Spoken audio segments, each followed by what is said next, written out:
Partido ni Mayor Tomas Osmeña o magkaubanan, formal lang miduso silang kandidatura kaginiha. Wa sila mahulga sa mga kaatbang gikan sa pikas partido. Si Nico Serino sa dugang report. Inubanan sa ilang mga supporters, nagpanon ang mga kandidato sa Bando Osmeña Pundo Kauswagan kun BUPK sa opisina sa COMELEC, Cebu City. Suot ang ilang trademark color, miduso sa ilang certificates of candidacy ang mga kandidato sa eleksyon 2019. Si Mayor Tomas Osmeña, subling magpapili alang sa lain nga termino. Ning higayuna, makatandem niya pagka-vice mayor si Konsehal Mary Ann de los Santos. Lakip sa ilang slate ang mga incumbent congressmen ug mga konsehal. Dunay mga bag-ong pangansab nga nadugang sama sa mga kasamtangan nga barangay kapitan, ingon man mga kanhi konsehal nga magpapili pagbalik. Kumpiyansa si Osmeña sa ilang lig-on nga lineup. So what we're looking for is more balance, no?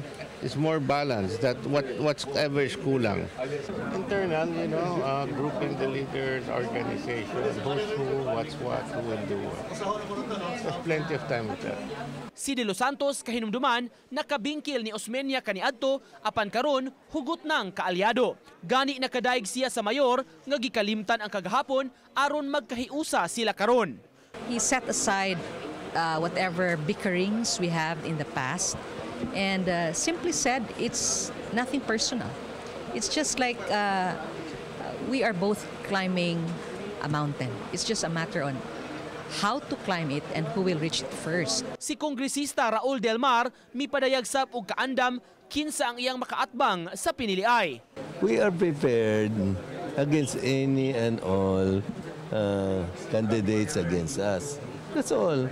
We don't say anything bad about them. We welcome them. Huh? Pinaagi sa Facebook si Vice Mayor Edgardo Labella nga mao standard bearer sa barog PDP laban mipahibaw sa ilang slate. Tandem niya si kanhi Mayor Mike Rama samtang sa pagka-kongresista ang aktor nga si Richard Yap ug Konsehal Joy Pesquera. Ang barog PDP gikatakdang mo-file sa ilang kandidatura karong Miyerkules. Nico Sereno, Balitang Bisdak.